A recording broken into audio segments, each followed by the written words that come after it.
राधे राधे।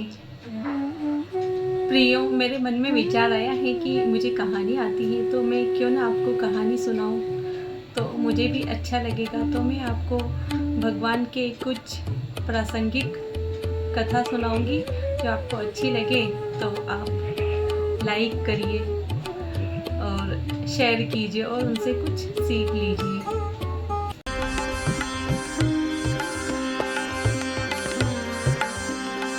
राधे राधे। तो हम आज कहानी शुरू करते हैं भगवान गजानन जी की, जो रिद्धि सिद्धि के साथ आते हैं और हमारे घर में हम सबके लिए अच्छा करके चले जाते हैं।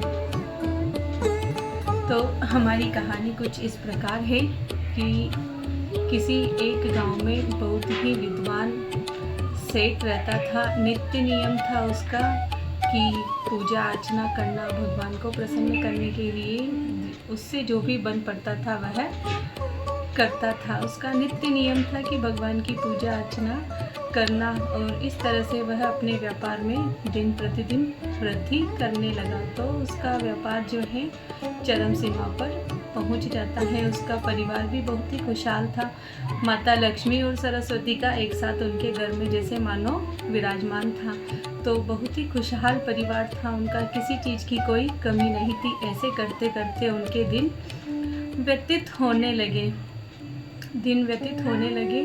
तो जो हमारे सेठ जी थे, उनके जो कारोबार था वह था पत्थर का, जो मार्बल पत्थरों का, संगमरमर के पत्थरों का काम करते थे। तो उनका जो व्यापार है बहुत ही विस्तृत हो चला था। तो सेठ जी अपने व्यापार में इतने मग्न रहते थे कि वह अपने मैनेजरों के हवाले अपना कारोबार छोड़कर प्रभु भक्ति में लगे रहते थे। तो कहा जाता है ना, भगवान परीक्षा लेने कहीं से भी आ जाते हैं। तो सेठ जी अपने व्यवसाय में मग्न थे और कहीं दूसरी जगह पर थे। तो उनकी एक जगह ऐसा हुआ कि एक बिल्कुल वृद्ध इंसान, बहुत ही वृद्ध मानव उनकी एक फैक्ट्री में आता है और वहाँ आके उनके जो कारीगर मजदूर थे वहाँ जाकर जिद करने लगता है कि आपके यहाँ इतने सारे पत्थर हैं, एक पत्थर की छोटी सी मूर्ति मुझे भी बनाकर दे दीजिए। तो कारीगर जो उनके मजदूर थे उन्होंने बोला कि बात आप हमारे समय बर्बाद कर रहे हैं, आप हमें कृपया परेशान ना करें। तो वह वृद्ध मानव जो है बार बार जिद करने लगा कि आपकी बड़ी ही कृपा होगी आपकी, अगर आपने मुझे एक श्री गणेश जी की मूर्ति बनाकर दी तो पत्थर थोड़ी कम हो जाएंगे आपके। तो कारीगर और मजदूर ने उनका उपहास किया और बोला कि हम आपकी यह मदद नहीं कर सकते हैं, ऐसा हम नहीं कर सकते हैं। तो बेचारा वृद्ध मानव निराश मन से वहाँ से चला गया। और कुछ ही समय बाद जो समय परिवर्तित हुआ तो सेठ जी के कारोबार की रंगत फीकी पड़ने लगे। जो भी मजदूर वहाँ पत्थर काटते, जो भी काम करते, सारे दो टुकड़े हो जाते।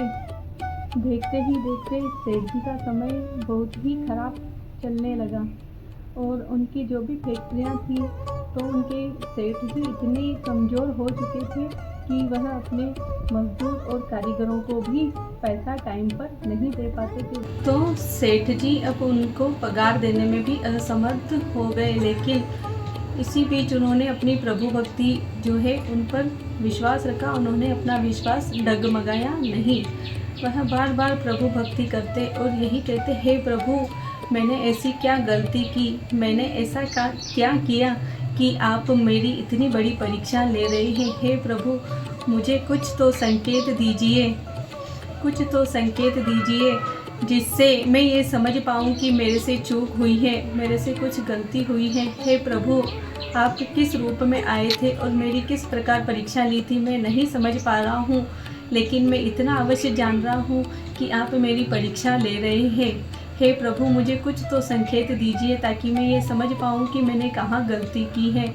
तो सेठ जी इस तरह भगवान से प्रार्थना करते हैं। तो समय और बड़ा विफल हो चला था। उनके अब कारोबार जो है ठप्प हो चुके थे। सेठ जी अब अपने पेट पालने के लिए भी अपना पूरा समय नहीं लगा पा रहे थे।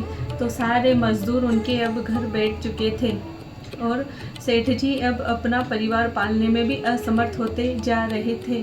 तो उन्होंने एक दिन जैसे ही वह रास्ते में जा रहे थे तो जाते जाते उन्होंने एक गजानन जी की, गणेश जी की पत्थर की प्रतिमा देखी और उसको हाथ लगाकर प्रणाम किया और बोले, हे प्रभु गजानन जी, कुछ समय पहले मेरे यहाँ पर भी आप इसी तरह विराजमान थे और आपकी कृपा से मेरे यहाँ सब रिद्धि सिद्धि शुभ लाभ था। आपकी बहुत ही अच्छी कृपा थी। हे प्रभु, अब क्या हो गया कि आप मुझसे इस तरह से नाराज़ हो चुके हैं।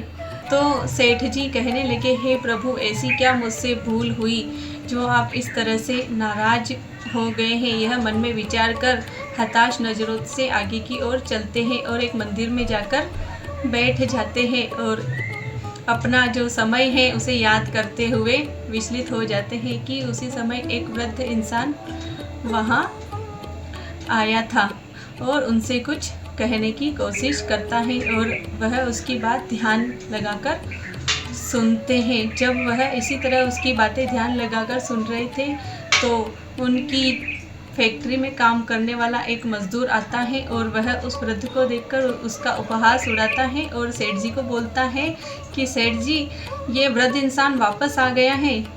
ये आपको पता नहीं है, ऐसी छोटी छोटी चीज़ों की जिद करता है। हमें एक छोटा सा पत्थर देके बोलता है कि इसकी मेरे को गणेश जी की मूर्ति बनाकर दे दो।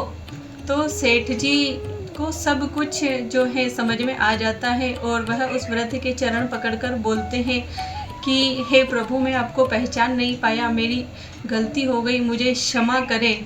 और सेठ जी अपने उस बंद हुई फैक्ट्री में जाते हैं और अपने हाथों से गणेश जी की बहुत ही सुंदर प्रतिमा तराश कर उस वृद्ध मनुष्य को दे देते हैं और वृद्ध मनुष्य उनको दुआ देता है कि जा बेटा, तेरा कारोबार फिर से फलीभूत हो जाएगा। तो सेठ जी उसकी बात सुनकर बहुत ही प्रसन्न होते हैं और उन संगमरमर के पत्थरों से गणेश जी की एक बहुत ही सुंदर विशाल प्रतिमा बनाकर उनके फैक्ट्री में स्थापित कर देते हैं और उनकी रोज़ पूजा अर्चना कर वह पहले जैसा वैभव प्राप्त कर लेते हैं।